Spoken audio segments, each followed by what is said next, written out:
whatever you need. Our special guest is here, Elena. She said it sounds good. So fun to see everyone finding their way onto the call. Welcome, everybody.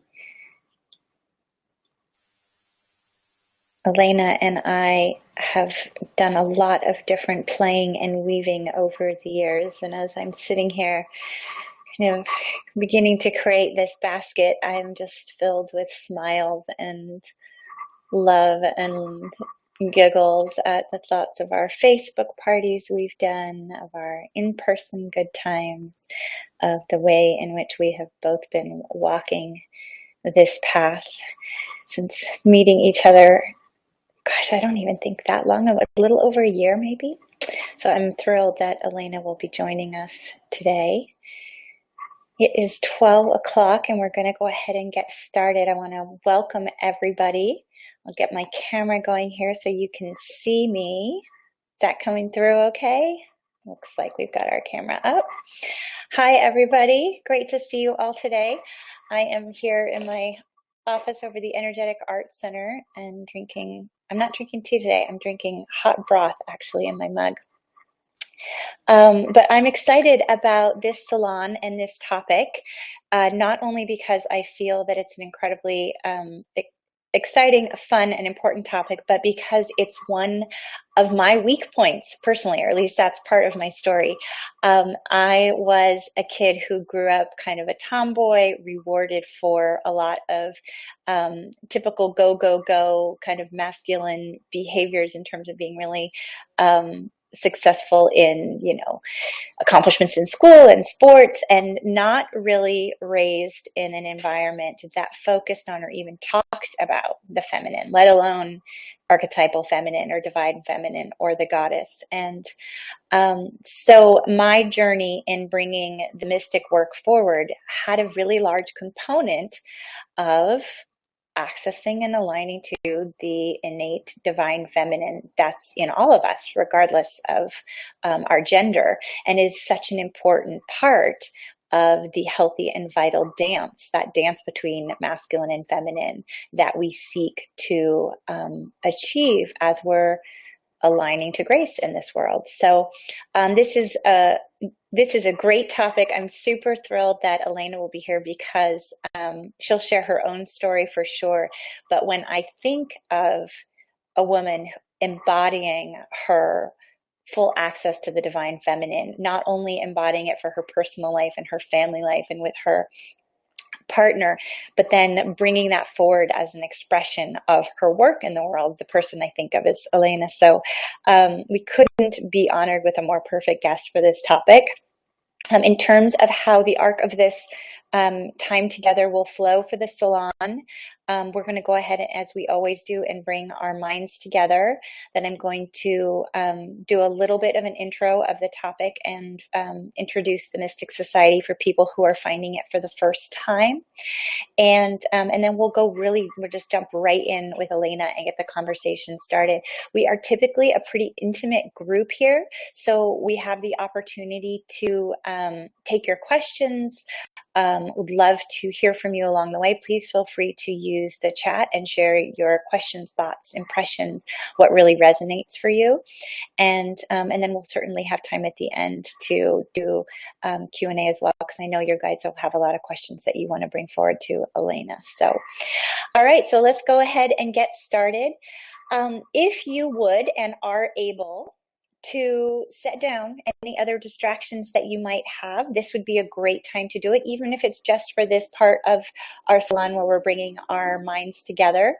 If you are driving or you're not in a space where you can set things aside, even just a hand on your thigh can be a beautiful way to bring yourself into the body and into the presence of the moment. If you are able to maybe turn off the buzz of the phone, turn off the ringers, set Facebook down, or anything else that might be a distraction. Let's go ahead and do that now for these few minutes while we bring our minds together, but also potentially for the time that you're together for this salon. What a beautiful gift to give yourself, to allow yourself to have this uninterrupted time to really lean into the energies and the vibrations of sisterhood and circle and these really beautiful topics of the divine feminine and beauty way. So from this place of setting down the distractions, I also have my mind being brought to what those in my local community sometimes call the road dust that we carry with us. Maybe you had a packed morning with meetings, or maybe there were some intense conversations, or maybe your brain is just still active with the things on your to-do list, or maybe even thinking about things that will come after this call. You kind of want to welcome you to shake off that road dust a little bit, whether that's a literal shake and shimmy, shake out your hands. I also like to use a visualization of just taking all that stuff and placing it in a really beautiful basket to my side. All of that, the thoughts, worries, concerns, the part of your brain that's thinking about your calendar either before or after, all of that goes into this basket by your side. Knowing that we can tap back into that basket and we can reclaim anything that serves us in our highest good whenever we depart the salon or need to leave this call. It'll be there waiting for you. But until then, let's go ahead and set it to the side. In bringing our hearts and minds together, I love to bring our awareness into the body. So if you already have your hand on your thigh, that's great. If not, maybe a hand on your heart, maybe feeling into your breath. Just in doing so, do you feel that little sense of wonder? Like, oh, yep, there it is. That heart doing what it's here to do, following its original instructions. Maybe you feel the rise and fall of your chest, those lungs also, just following their original instructions. Not worried about what they have to do or how they do it, they just do. And in such perfect synchronization with so many other visible and invisible systems in our body. So I give thanks for all of those internal systems right now, which brings my mind's eye to the ones that also go on external to us, those connective systems. I'm feeling acutely aware of the fact that we're connected by technology right now, that we are each in our own place on the planet with our feet touching where they may be feeling, hearing the sounds that may be surrounding us, breathing the air that is within our own environment, and yet we are all connected here, not only by heart and intention and topic, but by this beautiful magical web that we've created in this technology. So my gratitude and thanks goes to that connection, all the functions seen and unseen that make that so. And I mentioned my feet on the ground. So important, that beautiful grounding energy. My mind's eye going down even a little deeper and thinking about not just my feet on the earth, but my energetic feet, my roots going into the earth, and inviting you to visualize your roots right now. How are they doing down there? Are they as deep as you want them to be? Could they go a little deeper? Could they unfold or unfurl a little bit and go a little bit deeper down? Especially in these times of big expansion, either thought or energetic or the collective conscious and its amplifying energies, so important to bring our mind's eye, attention, and gratitude to our roots. Just like the way a tree needs its roots to balance and support its growing canopy, we too call on and give thanks to our roots into this Mother Earth, into this space of resources and grounding and gravity, and the way Mother Earth holds us, again following her original instructions, and that we are reminded in all times that we are held. So with reference to that canopy, my mind's eye goes into the upper directions, the directions of the treetops themselves, the wind that may be blowing through it, the birds that I was watching this morning bustling to and fro from their nests, even higher than that, to the wind and the clouds, the sun, the celestial bodies, and even farther, farther, farther than that, out into the ethers. See if you can let your mind go as far out as it can let itself go into this space of the unknown, the place of all potential and possibility, the space where there is no time. All time is one. And truly anything is possible.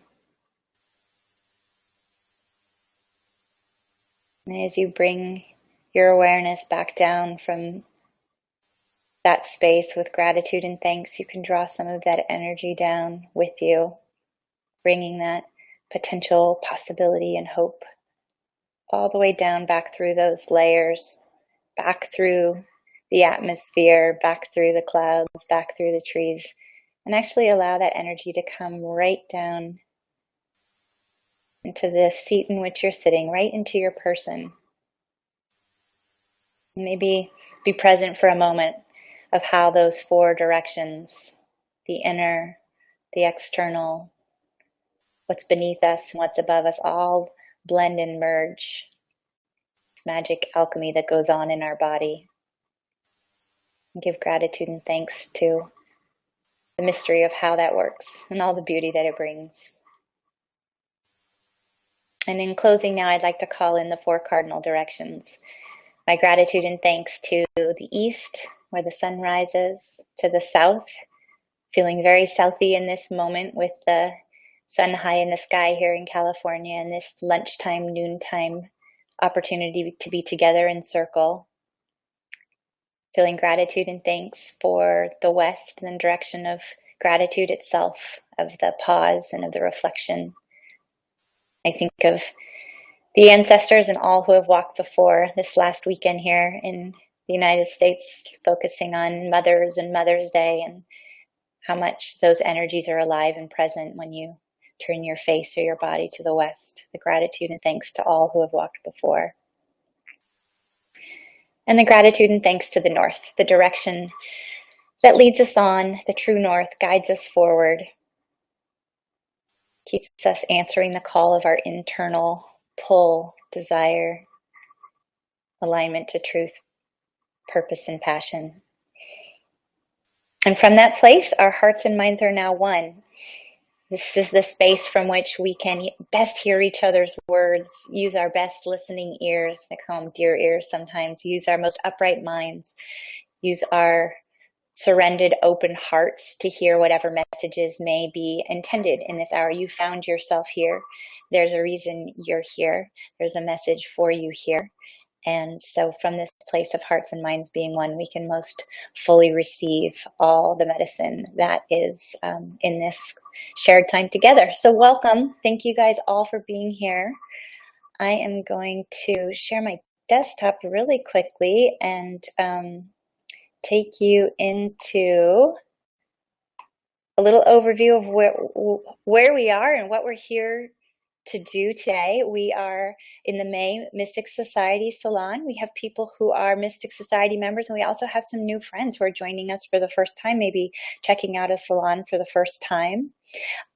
This is an overview of the first 6 months in the Mystic Society Salon. I can hardly believe we're already at May, talking about Beauty Way and the Divine Feminine.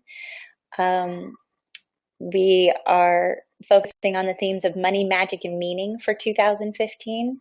And it's kind of amazing. We're already through the first half of our year. So this particular salon, as I mentioned at the beginning, is all about Beauty Way and the Divine Feminine. This is really an important discussion for how we access ease and grace. There's so much conversation right now about avoiding anxiety or burnout or feeling stretched too thin, and this desired state of being in the flow or aligning to ease and grace. And truly the best way that I know to do that is by accessing our awareness and calling in more of the sacred and divine feminine Beauty Way into our lives. So again, so honored to have Elena Lipson here to talk with us today. So just by way of a brief introduction, I think most of you know who I am, but I am a mom, a wife. I consider myself a modern mystic. We live on a family homestead. I consider myself a multi-passionate entrepreneur and a founder of this group, the Mystic Society. But my past life is in corporate and working with nonprofits and socially conscious businesses. I'm also a devotee of energy and healing modalities, alternative healing in particular. And again, one of my very favorite things is ease and grace. So this is an important topic for me. Here's just a quick overview of some of that multi-passionate nature I mentioned. We create transformational apps and help the healing and recovery world, and then of course spend a lot of time here in this mystical, magical space. So for those who are new, just a brief introduction to the Mystic Society. It's part online community and program, part in-person retreats and circles, and then a whole lot of fun spirit rituals and ceremony. I get asked a lot of questions about what are masterminds and how does this fit with Mystic Mastery, and I created this little graphic, and I think I mentioned last month that I got some feedback that this was not a helpful image at all, so it needs to be reworked. But the gist of it is trying to tell you that you are here at this little yellow star. You are in a monthly webinar called the Mystic Salon, which is part of the Mystic Society, which is a community and mentorship. And yes, there are Mystic Masterminds and a mastery program as well, which are fun 6-month journeys. But for the purpose of today's discussion, you are welcomed here into this kind of open guest conversation, up close and personal interview with an expert in her field, Elena Lipson, and an opportunity to ask questions from her directly. So in terms of accessing ease and grace,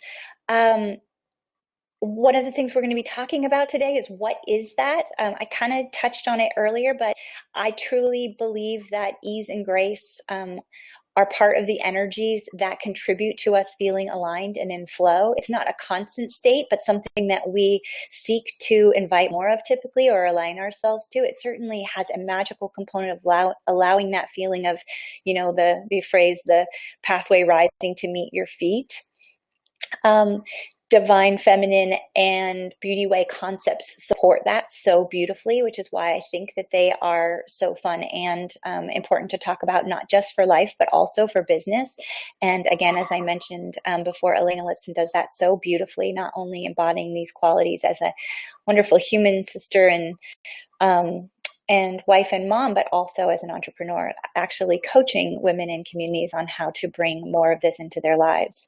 And following our usual monthly format, I like to always be the bridge between, the mainstream and the new paradigm. So what is this process formally known as?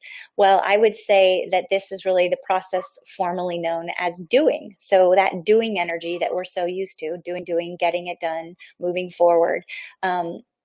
Ease, grace, the divine feminine beauty to me are the corollary to that, which are being instead of doing. It's the space from which we receive and allow. We get the shift going in our lives. We access the flow, and we actually get to the state where we can receive what we've been calling in while enjoying the experience along the way. That's the beauty part, the upright mindedness, the alignment, the ability to then be in that vibration and therefore attract more without conscious effort, just by following our own original instructions. So just by way of a quick introduction, although I'm really going to let Elena introduce herself. Again, Elena is our divine self-care goddess and mentor. She is a coach, a friend, a guide. She really is walking her talk and a living embodiment of the goddess. And I just couldn't be more grateful to have her here with us today. I am going to stop screen sharing at this point and see if I can get Ms. Elena not only unmuted, but on camera with us now. She is joining us from Bellingham, Washington. Elena, can you speak? Let me see if I can hear you. Have you? I couldn't hear what you said. She was telling me my line is now unmuted. I'm so glad your line is now unmuted. Welcome. Yeah. So great to have you. Well, I kind of gushed on a little bit about you and my love for you and all that you are and all that you embody, but I would love to give you the opportunity to introduce yourself and kind of frame who you are and what you do in the context of this topic. Thank you. I am so excited to talk with you. Yes, we have been playing for what seems like many lifetimes, right? Though it's not been actually that long in human time.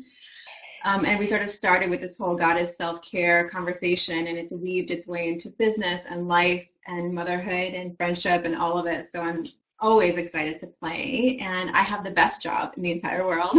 I think you do, actually. It's no joke.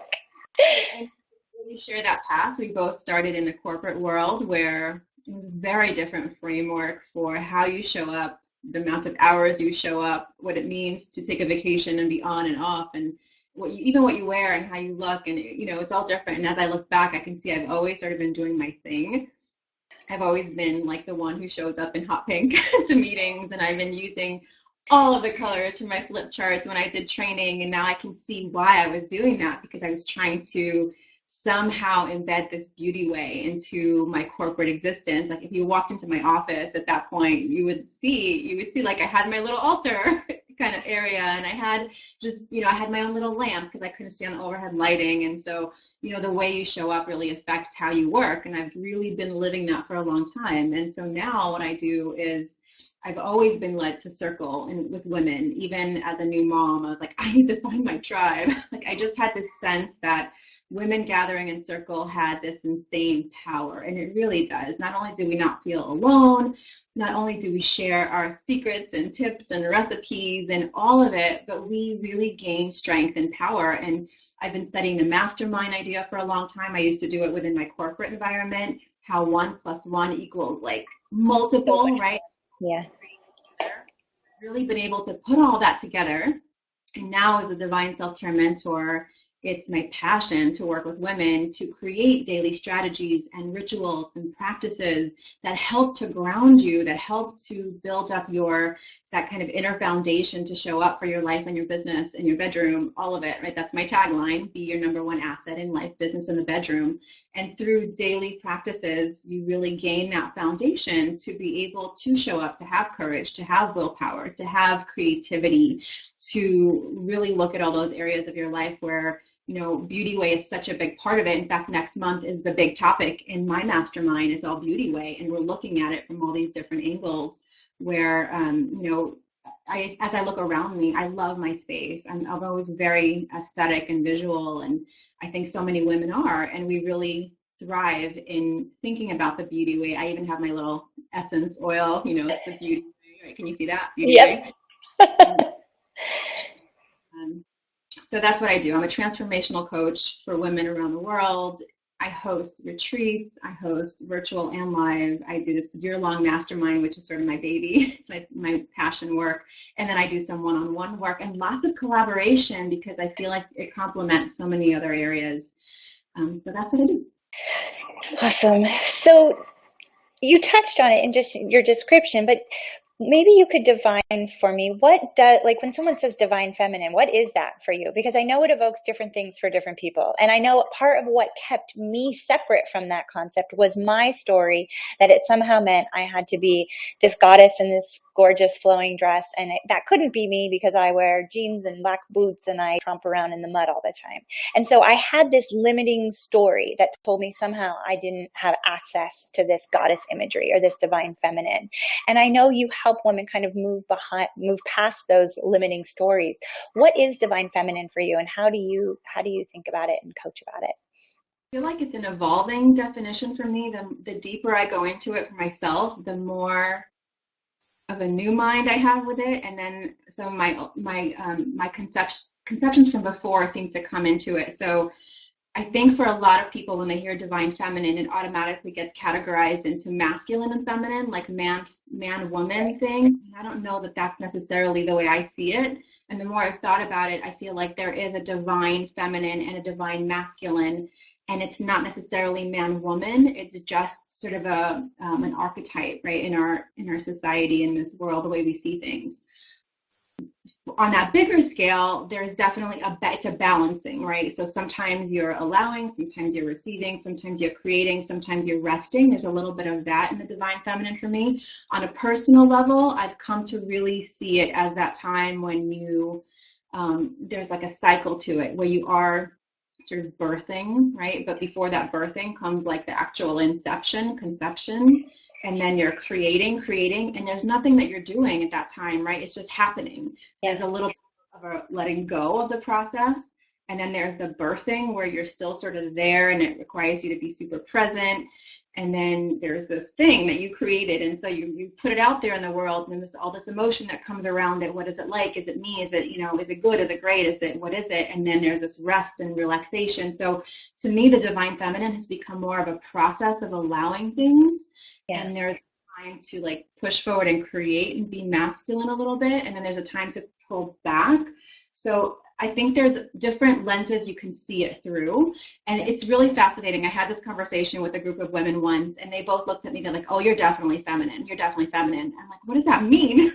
Is it because of my voice, my hair? Like, what is it? Like, you guys are women. What does that mean? And they're like, well, we feel masculine and you're feminine. And so we had this really fascinating discussion. And it was a sense of a presence that we got into where they're constantly like, what's next, what's next, what's next, what's next, which there is a time and place for that. And I talk a lot about trust, and they extrapolated from that I work in a divine feminine way, which I totally get because I do see that. And I know you and I have many conversations about allowing and how do you receive and how do you just pause and trust. And that's really for me, like the way is to figure out how to balance, like there's a time to create and push, and then there's a time to sit back and trust. And that's the divine feminine for me, is allowing that to happen. Yeah. And then the beauty way component is that, I mean, I know at least in modern society, there's this kind of lens of either people see it through, oh, it's a indigenous Native American concept that it doesn't really apply to me, or it means I have beautiful things around me. It means that you drive a nice car, and really that's such a shallow definition in my mind. When you create a prism there, not only did you mention your space is beautiful, you have your little bottle of beauty way, you mentioned how you speak as being, I know you and I have talked in the past about having music around, moving hips. How do you weave that in, and what will I guess I'm thinking about your month ahead. You said, yeah, what will that look like? Well, it's fascinating that you said the shallow piece, because I was walking my dog this morning and thinking about beauty way and thinking about, well, what does it really, really mean to me on the, when you take a word and start thinking about it, it shows up. And what an example came up for me of when I was just post giving birth to my son, and he was a couple weeks old, and I had some people coming over to see him, and I just felt, I just gave birth. And my mom was there visiting, and she's like, well, just put on a pair of earrings, you'll feel beautiful. And I'm like, Mom, like just a pair of earrings, like, so I did it. That's what I was feeling inside, like, come on, Mom, but I put them on and I walked downstairs and I started noticing, I'm like, that really did make a difference, to adorn myself a little bit, to deem myself worthy of the moment. Like, even though all this is happening and I'm so busy of taking care of this other person, I took a minute to care for myself. And I think those are the little seeds that planted the work that I do now. And so a lot of the what seems shallow, I've actually come to really value, because there is an and, right, which you and I talk about quite a bit. There is an and. Like for me, I do love walking into my house and seeing pillows that I love and artwork that I love and creating my space that I feel represents me. But then also knowing that I do the deeper work too, that I show up with Beauty Way and thinking about, well, what does that mean for the planet? What does it mean for my neighborhood? And maybe if I walk by and pick something up to clean Mama Earth, that plastic shouldn't be there. And then maybe the way I show up in general, like, is there a beauty way in relationships where I can apply, like, how does this feel to me? How do I want this to look? And, there's a balance. I think it's a personal challenge for a lot of women to not be pleasers, not to like constantly do it because it looks good or someone else thinks it's good, but really that internal process. So I do think there's an and quite a bit, especially in this online business world where we are really like, this is us showing up in our little square, right? This is what you see. And doing your hair is beautiful, but it's never going to be enough if you're not doing the internal work too. Right. There is that and of learning about cycles and yourself and what it means to show up. What does beautiful mean to you? What does Beauty Way mean for you? And then showing up in that. And then if you want to put on lipstick and beautiful earrings, then, I have my accessories like crazy, right? I love that. But it's also a representation of the way I walk in the Beauty Way. And I apply it to my business and even to my planning. Like, I do visual maps. I do a lot of mandala maps, and I teach that in my program because I want to see my business represented visually, because that's how I see the world. So it really does. It's like a thread, like you said, a prism process. Yeah. through everything I do. So I know that you come up against this a lot. I know I hear it in the mystics as well. There's this feeling of, but how do I actually integrate that? I mean, that's all well and good in concept. I like the idea of a beautiful space, or I love the idea of self-care rituals. But in my own case, it's easy for me to jump on the same train. I've got three kids. It can be totally insane in the morning. You can't really plan ahead, or it's really easy to get swept into the energy of the day. Um, I know the reality is you face those same challenges. You're a mom, you're a wife, you're running a business. And so I know that those excuses are just that. They're stories we tell ourselves that ultimately hold us back from creating the experience we want to create. But I know you're really successful at helping women break through those stories and those limiting beliefs. What are some of the ways that you help people do that, or some of the practices? I think the word that comes to mind is mindfulness of how it makes you feel. If it is not a value system of yours to take the extra time to put on lipstick and do your hair and put on some accessories, then that's not part of your value system, or making time for it. But I feel like for a lot of women it is. In my experience, there's something about that self-worth piece that's connected to self-care as well. Definitely there's a cycle in your life where you're maybe mom of young children and maybe mom of multiple children. Like I've got friends who've got 4, 5, 6 kids, and maybe their morning looks very different from mine with one child. And yet we all have our challenges. So again, back to the word mindfulness, I think what I've started noticing is the more I take time to take care of myself and to honor what is important to me, even if it's 5 minutes, Yeah. right, of meditation or putting on makeup or taking a shower, or whatever it might be, whatever that looks like, the beauty way for me, it affects how I show up. Yeah. So I always said, my little quote is, the way you start your morning is the way you show up in your day. And a lot of the beauty way starts for me in the morning, and even in my bedroom, and how I choose to get dressed and all of it. There's a process to it. There's a vibrational kind of place that I want to be in, and I found the things in the morning that help me get there. So if I literally rolled out of bed this morning and threw on sweats and put my hair in a ponytail and show up to this interview, I guarantee you not only perceive me differently, but I would show up differently. So I do my process of showing up every day. I've created my foundation of how I show up that allows me to be the best version of myself, right? So just a quick funny story. I moved from New York City to Orange County, California, and now to the Pacific Northwest. And you might have this idea of like, okay, New York City, glamorous business, Orange County, beachy, whatever, and now Pacific Northwest. It is kind of what you think it is. It's, a lot of hiking wear and walking wear and all this kind of stuff. And though there's more variety now, I've been here for almost a decade. I did play with that idea a little bit, and I did start showing up with like, oh, I don't have to do my hair or whatever, and just kind of let my hair color grow out and just come, wear tights and sneakers all the time. I kind of did that for a little while, and I started noticing that in one sense, I realized I was who I was no matter how I showed up. That's me. There's a core me that's no matter what is there. Yeah. But there's a way that I show up that affects the way I'm walking in the world. So that brought a real awareness to me that there is a real difference, that like, all those crazy commercials we used to say, like when you look good, you feel good, and all those things. It's kind of true. It's kind of silly. There was a commercial, but it's kind of true. If you take a little time to sort of adorn yourself, you do different. And for me, that does connect to business because I shoot videos all the time, and I'm constantly writing and inspired. And there's a little bit of not a little bit, a big connection to taking that time and how I end up feeling during the day. And I love hearing about your personal experience, and I'd love to hear more about your personal routines and how you help women with their morning routines. But I also want to bring in the word authenticity, because part of why I love and respect your work so much is because although you can share really transparently and vulnerably about what's right for you, you're really helping women access what's authentically right for them, because the ponytail and the sweats and, the hiking boots may just like me and my boots and my jeans. And so this idea somehow that we have to look like our sister, or I have to look like you, or to actually be doing it, I have to look like Elena does. And yet, I think that's been one of the beautiful parts of being in the mastermind process as well, is how in sitting in circle, whether it's virtual like this or in person, you see that light and that that divine feminine reflected through all of these authentic expressions of the divine feminine. And so that trying on process happens, like, is this me or is this me? And then we find that thing that helps us feel most us. And I'm imagining you see that in women that go through your program and process. What does that look like when a woman finds their, oh, this is me moment?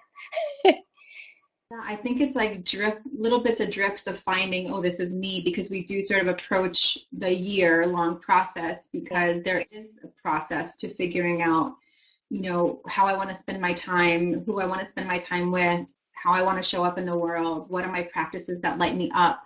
Yeah. Part of it is sort of allowing yourself to explore. In my program, I always start with really getting clear on what lights you up. And I think a lot of people do. It seems like the logical thing, because like you said, what lights me up and how I show up is not necessarily the same for you, though we might inspire each other. We might, share an aesthetic or necklaces or whatever, like, you know what I mean? But it's really, really you. And people get that. Like, I think the biggest message throughout the whole self-care programs that I do and the work that I do and the coaching that I do is this real deep permission to just do it your way. And I'm like the perfect representative for that, because I just don't want any boxes around me. I just always want to do it my way. Like, I have mentors. You're one of my mentors. I'll always take advice, but at the end, I'm like, I just want to do it my way. Though I've come to really appreciate the advice and the mentoring, because I do need a little bit of that yin yang balance, because I tend to just go and create, and sometimes the feminine, take a breath, allow it to be what it is for a few minutes. Again, back to it, I think more than anything, I want to inspire women to figure out what it means to them to walk in self-care or beauty way or their own spirit. Like, what does that mean to speak their truth? Not like what they read in a book, because we can all do that for a long time and sort of pull from here and pull from there and pull from there. But, and I know you and I have discussed this before, like, it's not so much that you want what they're doing, that you recognize something that resonates with you in this other person, whether it's the beauty, whether it's the, philosophy, authenticity, whatever it is. If it piques you, like if it makes you feel something, explore that. What is it about this person that really draws me in? And how can I then translate that through my own lens, through my own voice, through my own style? That is where you start getting into, like, all of a sudden you see someone online and in their business, and they're like, wow, they're everywhere, they're amazing, I'm starting to notice them. And it's because they're finding their own, like, formula for themselves. And that takes time, right? It takes time to do that. I think you probably know really, really well at 5 what that is. Right. And then we sort of lose it along the way, and then we have to redefine it and refine it and reformulate that as we get, into our, 20s, 30s, 40s, and plus, where we're like, okay, well, who am I now? What do I need now? And that's part of the divine feminine too, is the phases of the divine feminine, right? There's, like, I know one of our first retreat, you were talking about, like, the maiden, the mother, the crone. I'm missing one, right? We typically the mother, maiden, crone, or the triphasics. Yeah. There's a real beautiful divine feminine in being in whatever phase you are, not in, like, the whole ageism thing, but really owning that phase that you're in. Like, if you are in this creative birthing phase, let that flow. And if you are in a peaceful sort of crone phase, not that you don't create, you just might create at that point. So there is a process within even a divine feminine. Yeah. So in turn, I know you really stress the importance of a morning routine. Creating your own authentic morning routine, this thing that helps you tap into how you want to feel, how you maybe want to express yourself that day, how you want to look, creates a container and a context sometimes for everything else that transpires in your day. I'd love to hear a little bit about your main recommendations for morning routines, but then if you could also tell what happens when it doesn't work that way. What happens when your son knocks on the door? Or what happens when you didn't have a good night's sleep? Tell me how you navigate it as a real person with real life in front of you. Yeah, it's always through a lens of kindness. It's always through a lens of, like, this isn't another thing to put on your to-do list that then you berate yourself over when you don't do. For me, I had talked about this quite a bit, where my morning routine really started as a 5-minute routine because I didn't want to give up my sleep. And that was a time in my life where I had a little one and his sleeping was still, he'd wake up in the middle of the night several times. So my mornings were like this sacred, oh my gosh, I'm going to squeeze out every minute of sleep. I'd snooze the alarm if I even said it, so it was really a challenge for me. And in my yoga intensive that I was taking at the time, the teacher sort of challenged us to start this morning practice because of this idea that how you start your day affects how you show up in your world. That was like the essence behind it. And I did. I said, okay, I can do 5 minutes. And that's what I did. I started our breathing, a couple of mantras. I don't even think I was writing in my journal quite yet, but it was just this yoga thing. And what happened over just the next week or two was that it started feeling really good.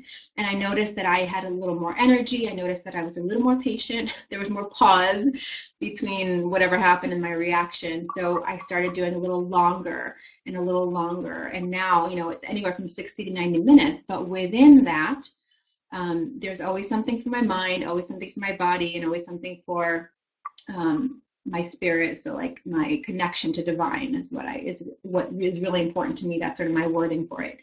And I can share a little bit more about what each one looks like, but the container of it really does change. Like on the weekends, on Sunday morning, and maybe even Saturday morning, I don't do a full routine. I want to snuggle in bed with my son and my husband, whoever's home. Sometimes my husband leaves early. But that's really quality time that I will not give up. So I will push my workout later. I will go for a walk. It just looks different that day. I will still write in my journal at some point because I crave that. My mindset is sort of in relax mode. So I have my days where I'm like, today's this, like this is not going to happen today. Then also we are women and we do have cycles of a month, right? Where some days my body is totally lit up and ready to go. And some days I'm just like, I want to snuggle. I want some hot tea. I just don't want to go anywhere. So I want to stress the importance of there's a balance between, keeping promises to yourself. Yeah. You're the only one who knows if you're doing it or not doing it because you're not, like not keeping a promise to yourself or because this is what you really, really need. So I would say if you're starting with really honing in on listening to your intuition, knowing yourself really well, being honest with yourself, and creating those rituals that feel so good that they pull you into doing them instead of you pushing into doing them, right? There's that divine feminine again. Yep. There's a difference. So I would say I've read and researched, and I know other people, even Tony Robbins talks about his morning routine, 3 minutes, 3 minutes, 3 minutes, right? That was really cool because he's like, I got time for this. This is like 3 minutes of this. He does some really like out there, in my mind, routines. He's got the money, to do whatever he needs to do. We all do have money and time, whatever, to do what we want to do. That's not my point. My point is, even someone at that level recognizes the significance of doing something every day that gets you realigned with your own purpose, with your values, your intentions. Because ultimately, if you're in business, even if you're not creating a business, if you're just, running your household and your family, there's so many things on our plate now that we are sort of doing ourselves a big favor and service if we're figuring out how to start our day in a way that really does get us present and lit up. And sometimes I dance, sometimes I do yoga, sometimes I go for a walk or a run. I really allow myself to be in the rhythm of the season, what the outside is like, the rhythm of my own cycle, what's happening in my home. Even if I travel, which I travel quite a bit, I will still have a morning routine, especially if I'm showing up, maybe speaking or teaching or something. I have to have a morning routine to get my mind lit up. So it's personal, but there's also some really cool ways in which to create it. Absolutely. So self-care, it really is in service to these topics. I mean, self-care is not only a way to access the ease and grace we're talking about, but it's in service to the divine feminine. Self-care is this way of almost honoring that inner sacred part of us. And yet even if you start to carve it out for yourself, there's a story that we can align to or feel is actually could be present in our household, definitely is present in society, that tells us that self-care is indulgent, or it's not the top priority, or she must have it easy because she does all this self-care, or a lot of these things that would have us believe that self-care should be the icing on the top, not the foundation from which everything else grows. How do you help with that mindset space so that you can create the bubble around yourself to trust in the process enough to get attached to those routines, keeping that criticism, internal or external, at bay? No, I don't know if it ever fully goes away until you start to feel the difference of what it's like to live with a foundation of self-care instead of an icing. And when you say icing, I think of like if we sort of have this societal permission to get a massage or go to the spa when it's our birthday or Mother's Day or something like that. Like it just tops off those, your life versus really creating your days, your weeks, your months, your year based on knowing that there's rhythms in your year, knowing that like, wow, I can actually decide to take Saturday mornings for myself, and that's okay because I know how that allows me to show up for my family. It's really allowing yourself to be nourished first and then give to others. It allows you to give to others in a profound way versus giving from resentment or giving from obligation or giving from, and obligation's not a bad thing. We're all obligated to go some good things, but in general, when you start feeling like that, that pit of your stomach feeling when you're just like, oh, I just need to go. And I was guilty of this a little bit too. I'll take a pause. I remember when I was younger and I had a friend who was like, oh, I need to take a nap at 2 o'clock. And I'm like, what? A nap at 2 o'clock? Like, what is that? Like, there's stuff to do. Like, let's get on it, And I look back, I'm like, wow, how let's see, the level of self-worth and the level of knowing what her body needed. I really honor that now. And I think I've even gone back to her and said, that was really cool that you took naps. Like, did you always take naps? I've never been a napper. You can't get me to lay down during the day.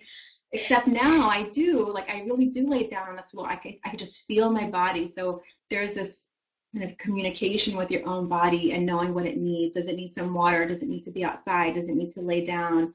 And that doesn't give you full permission to just follow the wind all day, right? It's not what it's about. It's not like about giving everything else up and just following your intuition all day. Although I do make days for that.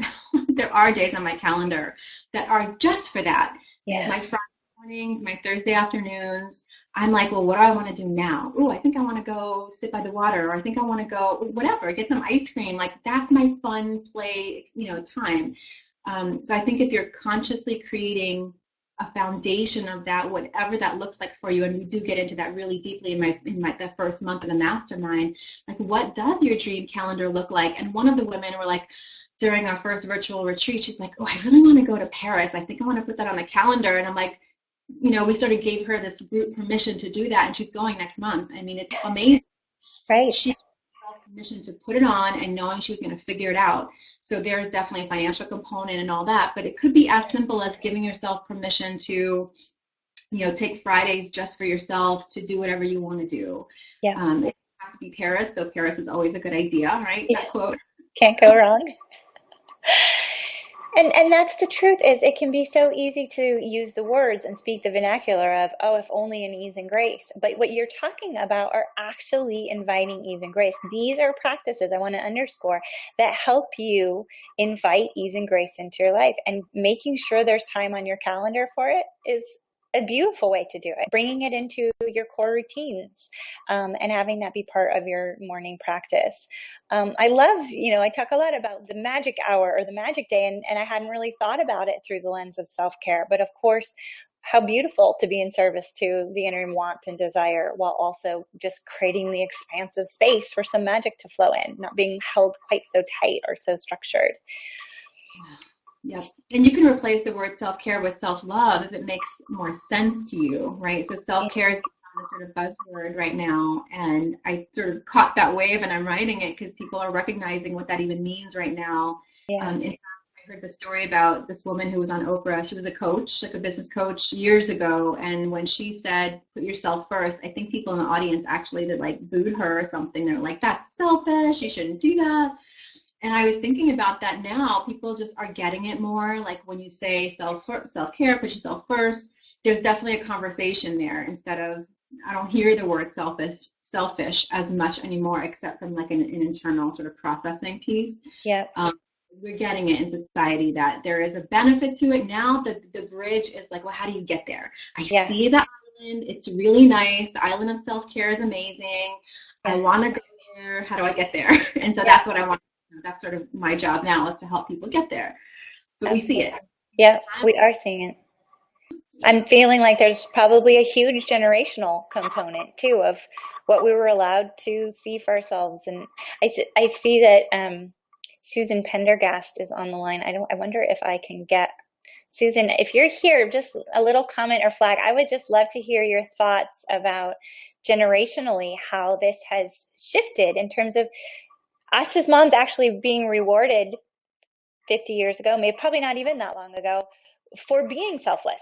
Oh, she puts everything else before her own needs. And that, was a reason for applause. And more we're realizing if we can't if we can't show up for ourselves, we can't show up in the same way for our families, kids, and businesses, or we show up in a way that at the end of the day you're trying to forgive yourself for how you walked through the day. Like either you were short or low energy. I'm thinking of Marie Curie's what you can do with a happy heart thing. She's always saying like only if you can do it with a happy heart. And for a long time, kind of like, well, what does that mean? Like, I'm not exactly doing this laundry because I want to do it with a happy heart.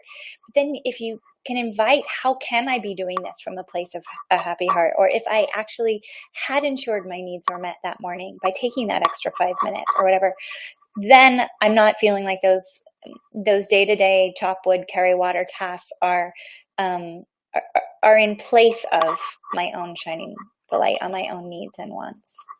I love that. And that support is so crucial, like finding, we've had these conversations about getting support above and below and around you and what is it like, right? And even giving yourself permission to like hire something out that you don't want to do and creating this, especially Right, if you're a business owner. I never thought about that. Like, wow, I can really hire someone to come in and do that. right. And getting validated that, wow, that really created this spacious time for me and it felt so good and I felt abundant, and that called in, getting into the whole manifesting piece of giving yourself permission to allow. And I definitely would love to hear from Susan if she's on as well, just to see what that maybe in my mind, it's like that martyr kind of idea of sacrifice, sacrifice, sacrifice, collapse, right? Exactly. Exactly. Like, oh, she's so tired, she's so busy, that's sort of not the way, the Yeah. beauty way anymore. It's more about like figuring it out. We want to, I don't know, there's not this glamorized idea of like doing it all, a superwoman. And I don't know, maybe there is in some circles, but I want to be able to do it with ease and grace, right? I Yeah. want to be able to create my empire and I want to do it with ease and grace. I don't want to get up at 5 in the morning, make the lunches, clean the garage, do the bathrooms, and then collapse at the end of the day. I want to enjoy the day. Yeah. Susan says, I have no idea how to talk. Tell me what to do. I'm enjoying how much I'm letting in here is clearly raised that not thinking of others first was selfish. Candace, if you're there, I think maybe we need you to unmute Susan if we can. Maybe you can message us. And Susan, I can invite this conversation in the Mystic Society too if we are not for some reason able to bring you in as a presenter. We should be. So yeah, I think Susan, you hit on it right there. That this word selfish somehow is the equal and opposite to self-care. Oh, Susan's a presenter now too. We can hear you. I think Susan's. Can you speak? Let me see. Looks like she's still muted, Candace. Let's give it one more shot.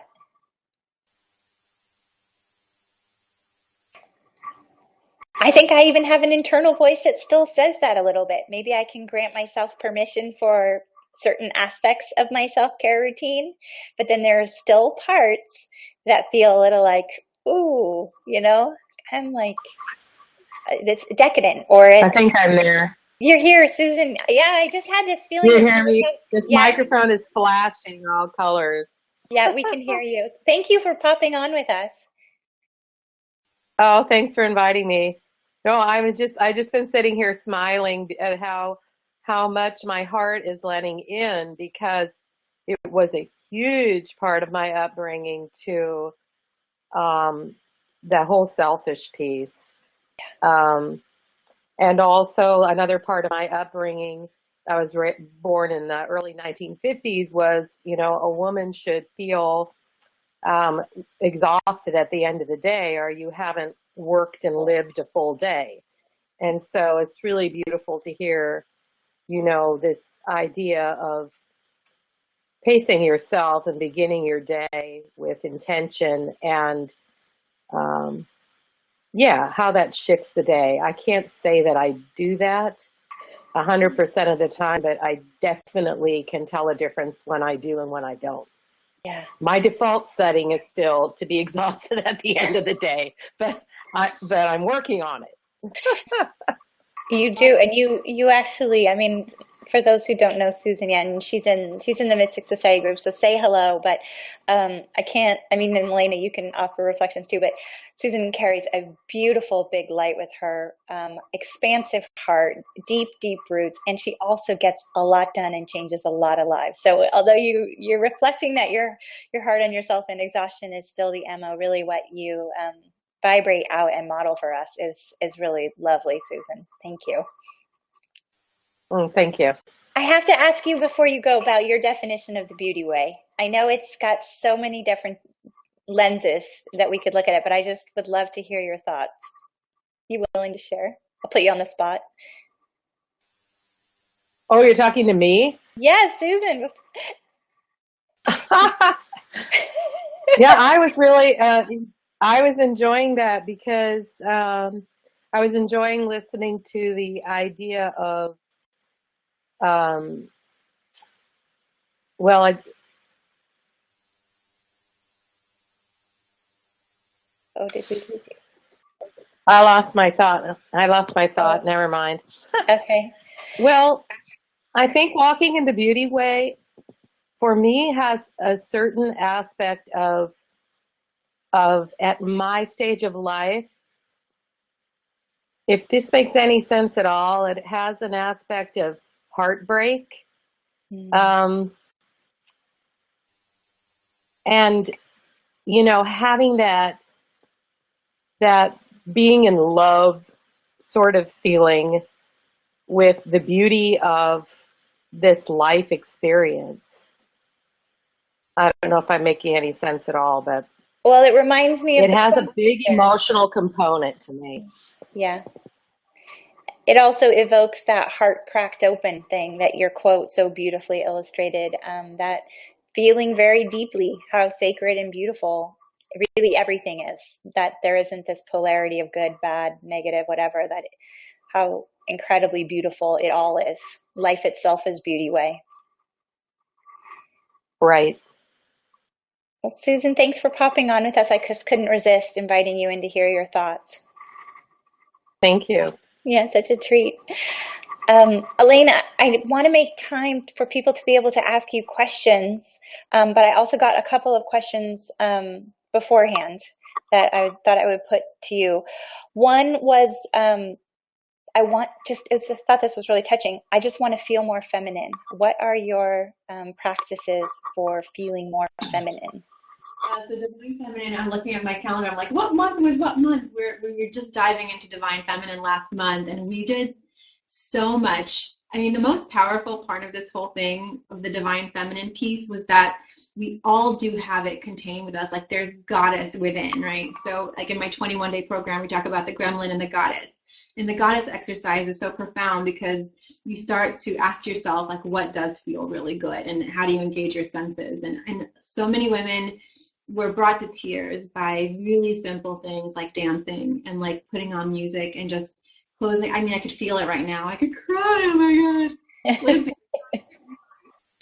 God. No, but seriously, that beautiful awareness, that moving your hips, know that we all have it. We all have this kind of sensual, sexual side of ourselves that we are given permission within this divine feminine way, the beauty way, to allow to express in whatever that means to you. So real simple accessing it is just movement. Like I think we were given these, I really do, this is my divine download for like this lifetime.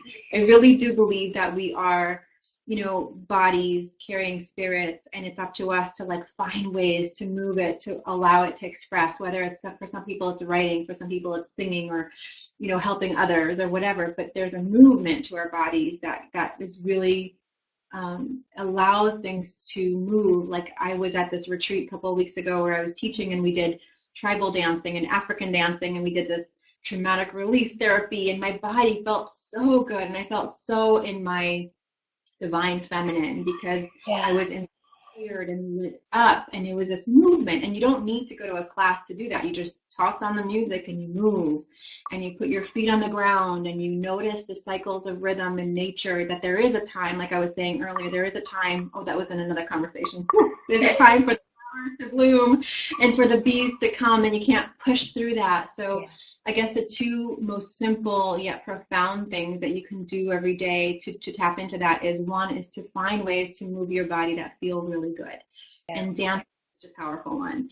And then the second thing is to just nature, like you've always taught that in the Mystic, mastermind is anything plus nature, right? It's so powerful. It really is. Like I practically have nature coming in my window today. I've had a woodpecker on, I've had a bird flying in the window, bees trying to come in. I'm like, okay, I get it. I have to go outside today.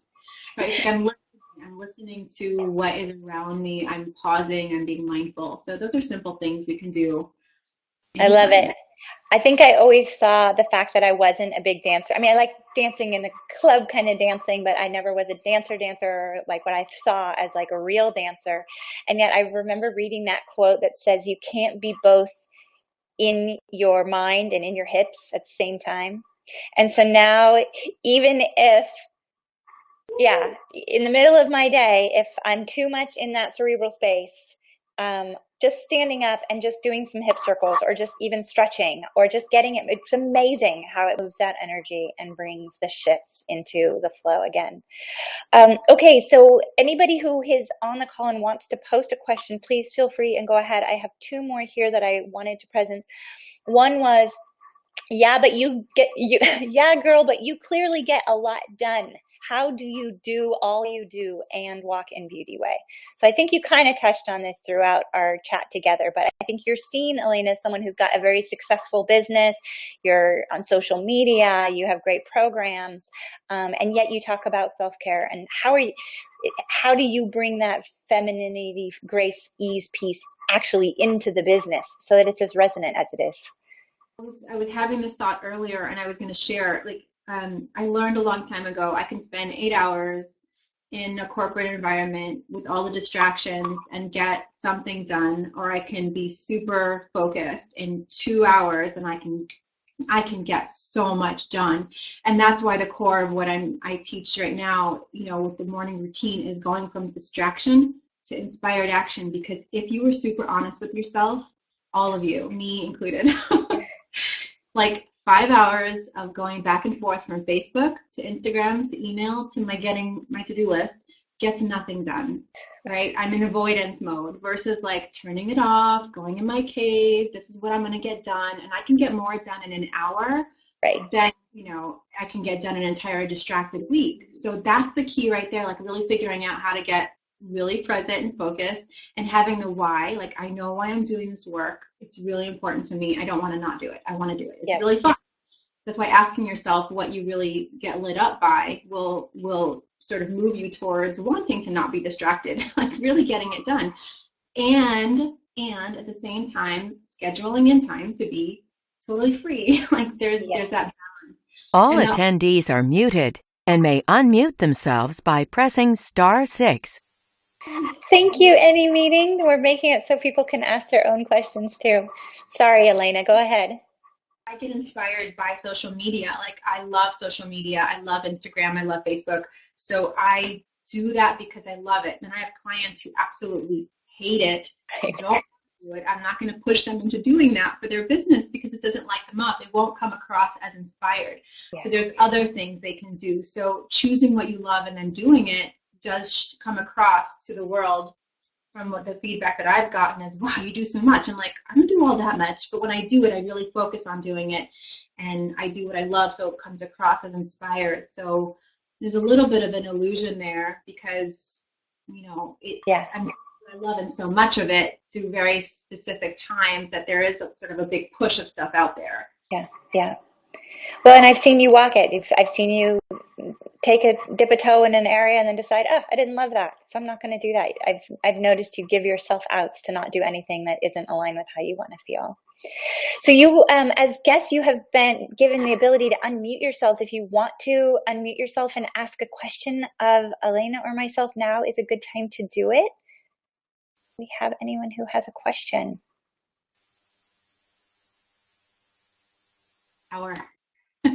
Yep, we're at time here. So the last question, and you did kind of touch on this one, is I'm going to paraphrase it, but it was I feel resistance of how others see me when I make time for self-care. So in closing here, do you have any kind of last, if you were to do one thing to grant yourself permission, this person could feel the courage to continue to try to create sacred space? So I'm going to make it really playful and silly, because I literally had just told my mom this thing, like, when you're starting to get caught up in that thing of what other people are thinking, I won't curse because I don't know the audience. I curse all the time in my audience, but I say F it, right? Like, F it.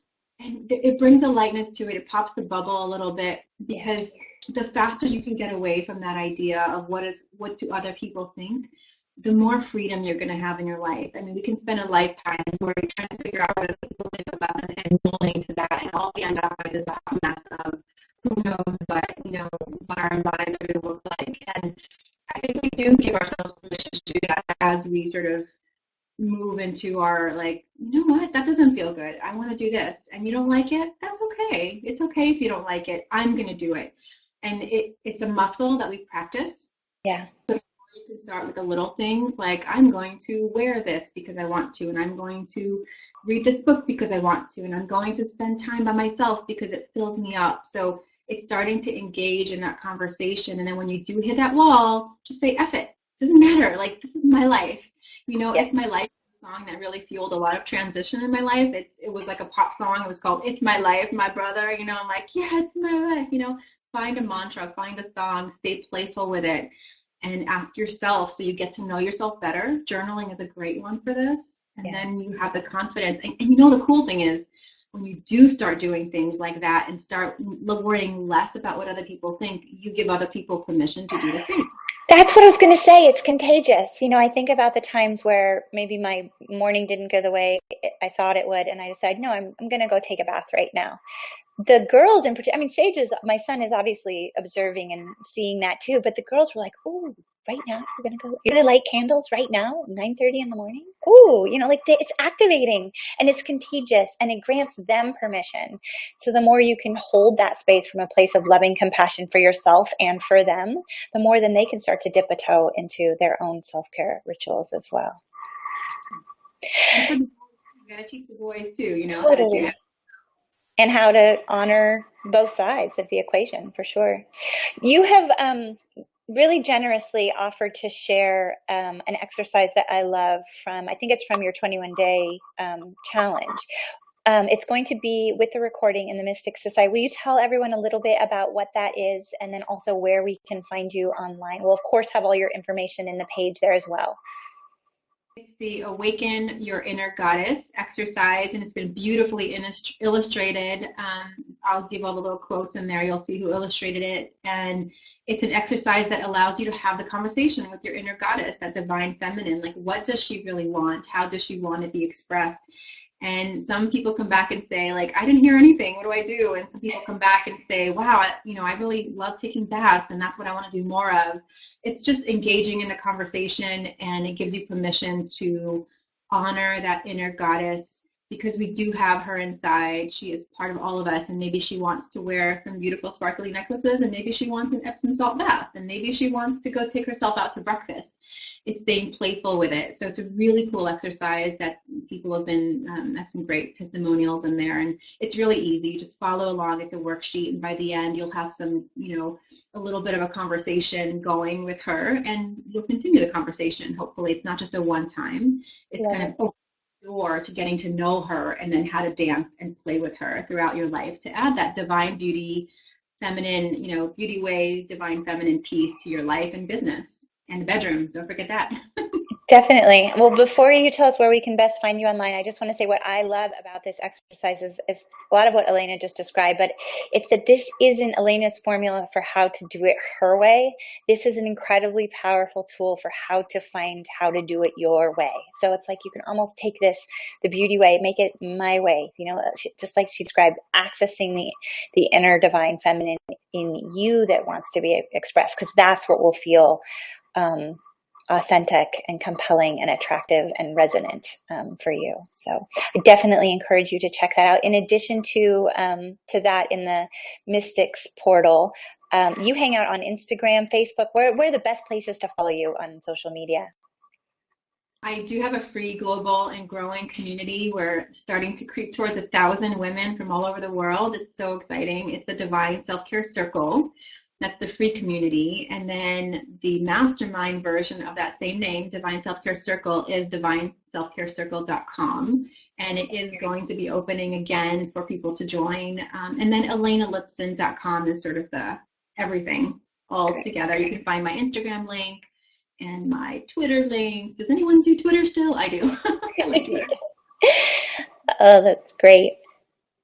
Well, thank you so much for joining us. I'm going to, unless there's anything else that wants to be spoken. Yes, Julie says, I love Elena and her mastermind circle. I'm going to go ahead and separate our hearts and minds. So taking us back into that space of the body and the breath, maybe the heartbeat, if that's where you were connected in, back to feeling your feet on the earth, pulling out of this collective virtual magical circle that we had created together and entered into in divine sacred space, coming back into our own personal spaces, where we are on the earth, sitting in our own chair, in our own bodies, hearing the sounds around us and ready to re-engage in our days. Maybe picking up that basket that we set to our left or your right with all of that road dust or anything else. Maybe see if all that stuff is even still in that basket. Maybe some of it just composted away and some of it wasn't really necessary. Whatever's there that you still see as serving you and your highest good, go ahead and reclaim that and take that with you. But for the purpose of this call, we're going to go ahead and separate our hearts and minds now so that we can go forth and laugh our own laughs and dream our own dreams, knowing that we can tap back into this circle whenever and however we desire. Thank you guys all so very much. It was so fun to spend this hour with you all. Elena, thank you for all your guidance and insight and modeling and coaching. And thank you, everyone who joined us. It's great to see you today. Thanks, Elena. Bye.